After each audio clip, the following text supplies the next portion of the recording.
Looking at Derek's first jiu-jitsu match. Here he goes.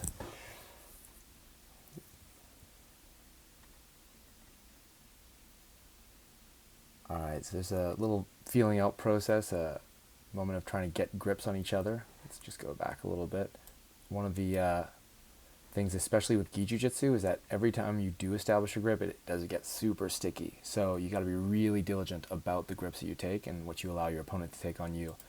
So here he's got a cross collar grip, which is a really fantastic grip to take, and goes right into a beautiful trip. Let's take a look at that again. That's really nice. He's got the cross collar tip, and boom, yeah, nice. Straight into side control, doing a hip switch to try to get more pressure. That's a great move. Getting the cross face over here. Hips nice and close.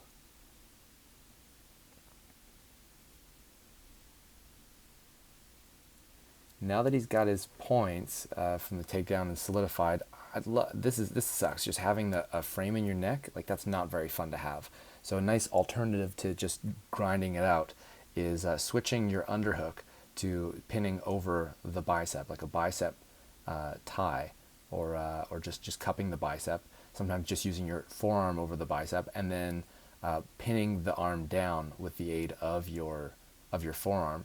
You can even, especially if you have the crossface, you can connect your hands with a 10-finger grip, and that can help you flatten your partner out, get a more dominant grip on the far arm, and not have to deal with pressure in your neck. And then afterwards, you can upgrade that to an underhook, but without having the forearm in front of your neck and hopefully having the forearm behind your head. Great pressure. Squaring up now, but going belly down. Okay, lost the angle a little bit there. So it's hard to see because there's another ref in the way, but it seems like right over here. So he goes squares down, and at this moment, his weight is high towards his partner's head, and his knees are narrowly close together. That makes for not a very stable shape. So here I would have liked to see knees a little bit wider apart and weight, rather than being up at your partner's head, a little bit more towards the near side shoulder and lower. So now the chest, you can see the chest is past the center line, your opponent's spine being pretty much in line with the ref's back here, and the shoulders way out over here. I'd rather see the shoulders on the center, and that means the center of weight over on the other shoulder. His opponent bumps him off, and then there's a little scramble to get to the feet. But that exchange means he's up on 2. He's up by 2 points for that wonderful takedown. And went out of play, but it looked like the same kind of trip. So he might have... Okay, something happened in that in the takedown there that ended up resulting in a guard pull and no points. So now he's playing guard, opts to close his guard, and the ref is probably going to reset them towards the center now. Okay, it looks like his opponent just scored the 2 points for the for whatever happened off camera there. Now it's possible, when IBJJF rules, it's you don't get points if there's threat of a submission. So it's possible that the ref was just giving a little bit of extra time here. Although I don't see any threat of a submission. I don't see why the ref wouldn't have given 2 points already for this here. It seemed like a long wait for to give those 2 points. But in any case, there they are. Ties up the match, 2-2. Probably going to reset them.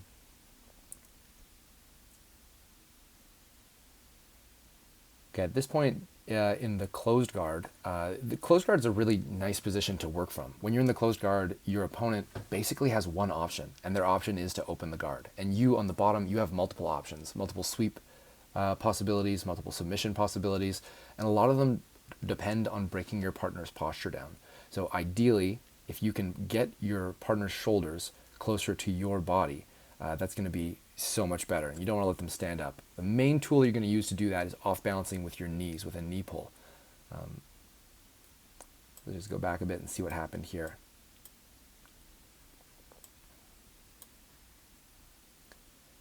So from the closed guard, here it looks like his opponent was able to open his guard and then start working out towards his opponent's left side.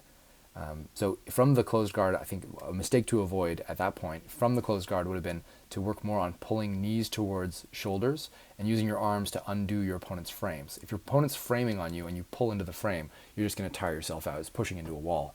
But if you can disrupt the frames with your arms, and that might be pulling an elbow across to the side, moving the hands off of you to the mat, finding a way to just make sure that they're not straight posts blocking, keeping the distance between the two of your shoulders, your opponent's shoulders and your shoulders. Once the frames are no longer in place, then you can disrupt their posture with a knee pull, and then from there capitalize on all kinds of different attacks. Another principle to apply in the closed guard is just angle change. You don't want to be flat facing your partner square onto you. That's just asking them to do a pass. Instead, you want to start to get an angle, whether that's an angle to be on your side, on like right side or left side, or it's an angle in terms of scooting out relative to your partner. Those are all things to consider in the closed guard, but let's see if his opponent completes the pass here.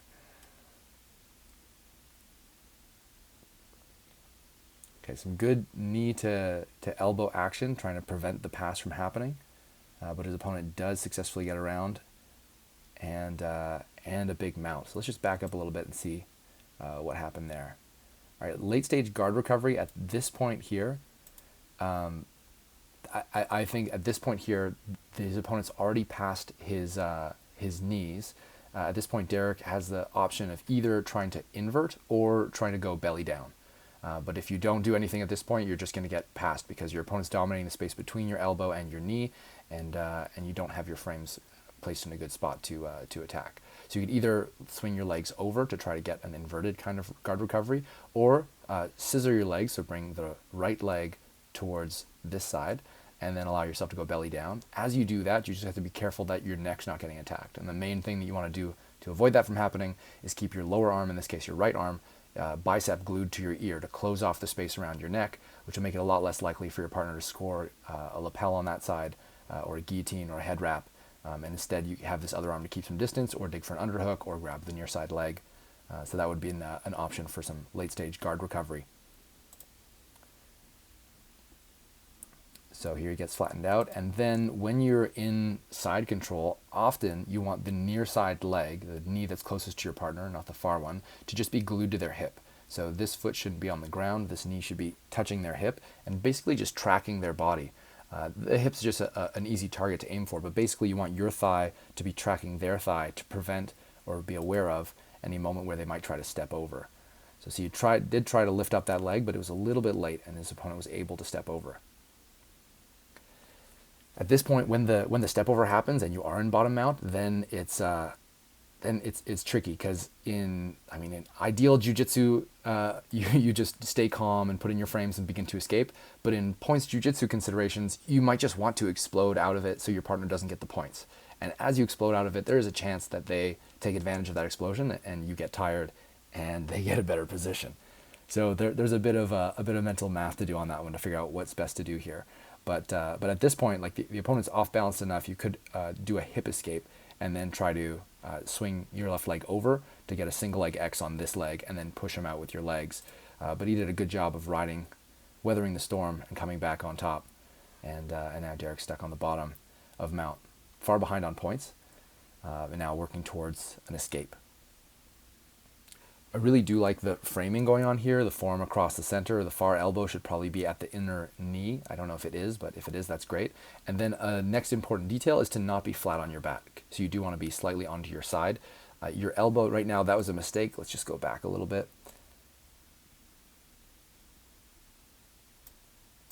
So yeah, that's the moment where the mistake happened. Your top elbow, so if you're not flat on your back, if you're slightly turned to a side, so in this case, soon Derek's going to turn to his left side. When you're on your left, then your top elbow, which in this case would be the right, should not drift past your partner's center line. If your elbow, right here we see it, drifts past your partner's center line, now there's back exposure as a problem. Now you can turn as much as you want in that direction, but if you leave your elbow behind and your elbow's on this side of their body, they're not getting your back at all. So that's a really key detail to be aware of. Great frame position, turning to your side, good idea. Mistake, even though it's really blurry here, is as you turn to your side, you extended this frame. This frame should not be extended. It should be bent and maintain at the waist and just be pushing down and away from them, away from you. Yeah, and his opponent just passed the arm over, and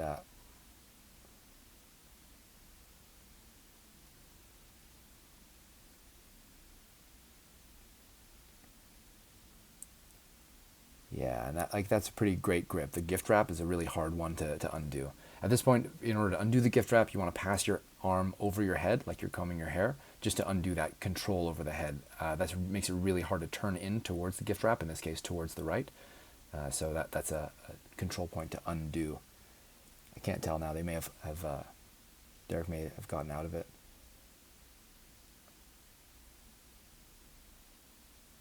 Ref was resetting something there. There might have been a lapel grip or something like that to reset. It looks like his opponent is trying to set up an Americana by the way that he's attacking the lower arm. But now we're just out of frame. Can't see what's going on anymore. Okay, I think we're having a repeat of what happened on the previous side on the first side. Beautiful timing there. Let's see what happened. Okay, so it seems clear like that Derek prefers to roll and escape to his left. His opponent might not be aware of that or might not have read that. And so here he was trying to force him over to his right, his opponent's left side. And then his frames were disrupted. His base wasn't able to maintain that. Let's see, we'll get in frame a bit. Right here, blurry and almost clear. So his opponent has this crossface and his knees pulled in real tight.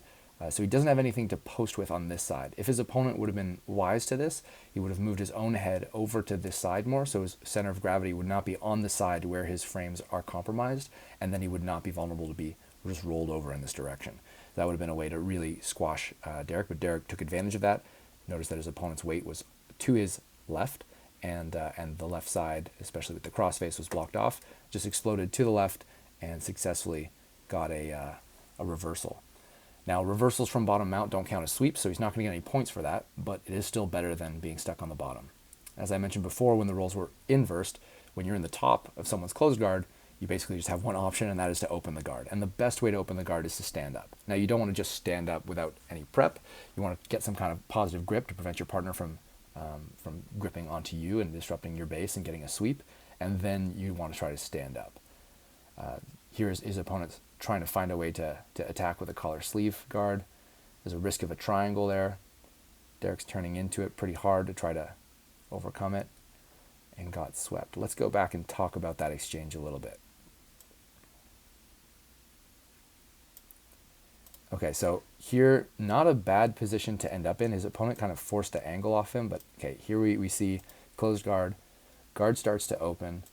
And at this point, the guard's open. At this point, the move is to, he's doing the right thing, 2-on-1 on the sleeve, trying to break the grip, get his posture back, and then he can start entering his passing game on his terms. His opponent is pulling on the collar quite well, disrupting, trying to get a hook on the leg, and off balance, maybe do a sweep in this direction, and he just gets kind of an opportunistic option at a view at the triangle, as Derek's arm went through over here. At this point, I don't know if his opponent has a grip on his sleeve, but one option is to try to retract the left arm and get a double under position here. If both arms are in or both arms are out, there's no threat of the triangle. One arm in, one arm out is a dangerous zone to be in. So from here, he's got to watch out for the triangle. As soon as the trap triangle comes on, that is to say that the ankles get locked. So at this point, almost here, we're almost at the trap triangle, you've got a couple different options. If you're confident enough in your ability to posture, that's probably the safest and most accessible thing to do, is just get your shoulders away from your partner's shoulders, away from your partner's hips, get them high, and escape your head. Sometimes you can just pummel your head out in that process, and that works great. Another option is to turn your shoulders, to turn the angle. You can do this in one of two ways. You can either do it the way that Derek ends up going, so towards the left side, towards the side of the trapped arm. And in that case, you're trying to drive that shoulder that's underneath heavily into your partner's hamstring to prevent them from getting a good lock. And the other direction is to the direction of the arm that's not in the triangle. And in that case, you'd want to drive your knee onto your partner's sternum and kind of connect your knee and elbow on their abdomen, and then use that as a fixed point from which to push against and get out. And the last ditch and most reliable escape for the triangle is to throw both of your feet over onto your partner's abdomen, cross your ankles, and then use that to pry your head out. But here he tries to pressure into this side, and it seems like he just doesn't have enough balance or base to finish the freeing of his head and passing, and then his opponent capitalizes on that and does a sweep. At this point, while the sweep's happening, a really good thing to think about is how can I get either my free arm in to negate the triangle, or my trapped arm out to negate the triangle. And in this particular case, I don't know if his arm is available to do that, but the better move would be the trapped arm out, because that would allow for a double under position, which is very unstable for the top player, and then Derek could come back to being on top and translate that into a double under sweep right away. So here's in a mounted trap triangle. It's not locked in completely, so there's no chance of it actually finishing strongly with the thigh squeeze, but it's not comfortable, and it is a horrible pin to be caught under. And his opponent, I think, is just riding it out, just trying to stay on top. He knows that the time's almost up. He's up on points.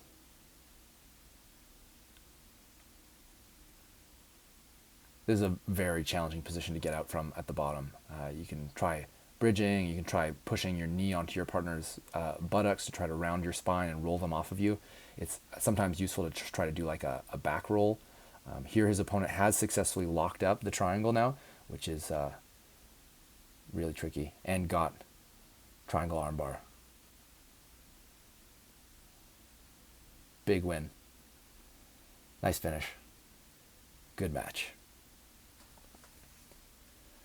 Let's take a look at the second match now.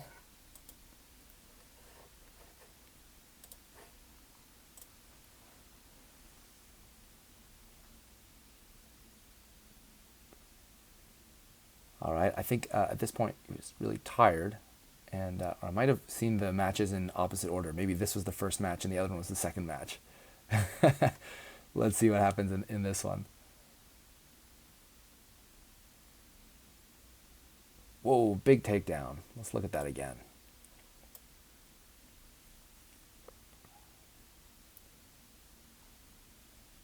All right, so there's some good jockeying back and forth. I really do like, I think you got an underhook on the right side, and you're trying to go for your trip here. That's great. Not a bad move. Let's see what happens for the takedown. And boom, big hip position over here. Yeah. So this is a pretty interesting topic. In a lot of hip throws, you want to think about inside hip position. Now, that doesn't mean you just want to throw your hips to the inside, because if your hips are on the inside, your partner can level change and then attack your legs. So for all of the double leg takedowns, single leg takedowns, you want to be careful and keep your legs away from your opponent. However, given that the tie-ups are pretty substantially locked in here, the horns are locked and you guys are stuck together, now it becomes a question of who can get inside hip position. That is to say, who can get like a foot stepped in between the other partner's feet, get your hips in front of their hips. Now, boom, right there, you see your partner, the opponent, gets their hips right in front and can take a big, looks like he had the underhook rather than Darren having the underhook. So it's a big throw straight into side control. Side control, you don't want to be flat on your back. This is a categorical mistake here, being flat on your back. Now, it's fine to get pinned because it happens sometimes. We can't control it, but you can control the fact of whether or not you're completely flat or you're slightly angled off to your side. Even a slight angle to your left is going to do a lot of good for you. So you don't want to be flat. You want to be up on your side. This, we already talked about that from the previous match. You want to have that knee connected. There's a bit of a hidden opportunity here when your opponent switches their hips. So this hip switch, so notice how his opponent's knees are both pointing this way rather than his hips pointing down towards the ground. That makes it really hard to recover guard. Really hard for this knee to go underneath his opponent because his opponent put his hip right on the ground. So there's no space there. However, by turning his hips this way, he's much more vulnerable to get pushed in this direction. So what you can do is cross post on the bicep, and then just like sit up onto your forearm and push to try to tip your partner over. That's often helpful to get a reversal. It's very common to actually get the full reversal with that. But even if you don't get the full reversal, at least by pushing like that, your opponent might readjust and slip their bottom leg back out to go belly down, and then you can have a better chance of recovering your guard. Right into the mount. I do like how there was a little bit of a shin connection here. That's a really great habit of getting that shin inside, and then you want to capitalize on that. How do you capitalize on that? You can turn, once you have that shin in, you can turn towards your right side and then start to elevate that to get some more space between you and your partner, and that could be a nice way to make the most of that shin inside position. But I do think this must have been the second match, and I think he's already quite fatigued because that first match was quite quite a challenging one in a long match with a sub towards the end. A lot of time under mount or mounted triangle, and those are exhausting positions. Here we see another moment of being inside control, and now he's doing the right thing of turning towards his right, which is critical to be able to face your opponent and create space with your arms.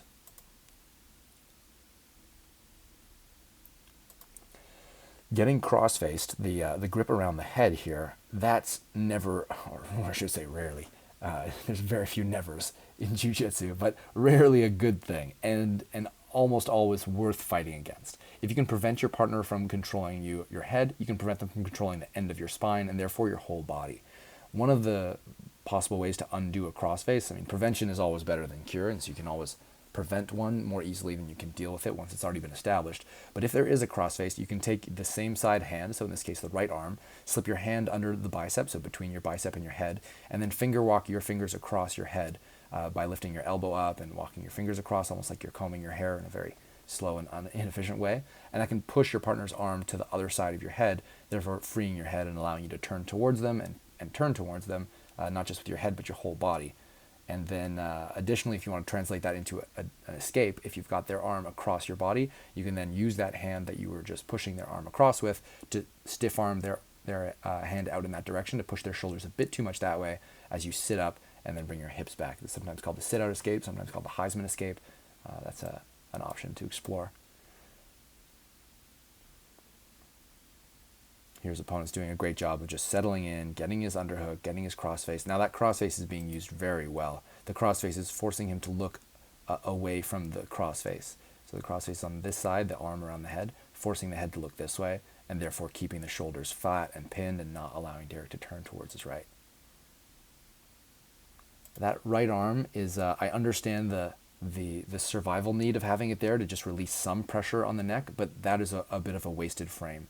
If you can't get that hand inside and on the bicep, the second best place for it is to put the forearm on the hip.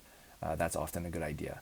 Sometimes, though rarely, if the hip is too far away, you can just put the hand on the hip and stiff arm. But often, from side control, the forearm on the hip is a better option. But that sucks to have that much pressure, so I understand the survival reflex of going and just grabbing the gi there and trying to relieve some of the pressure.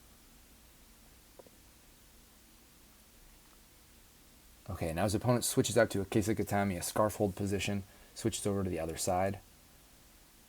And I'm not sure what he's trying to do here. He might be trying to get he's trying to get an arm triangle. Okay, so let's take a look at that. Let's back it up a little bit. If you do want to get an arm triangle, it's wise to try to set it up from the mount and even finish it from the mount.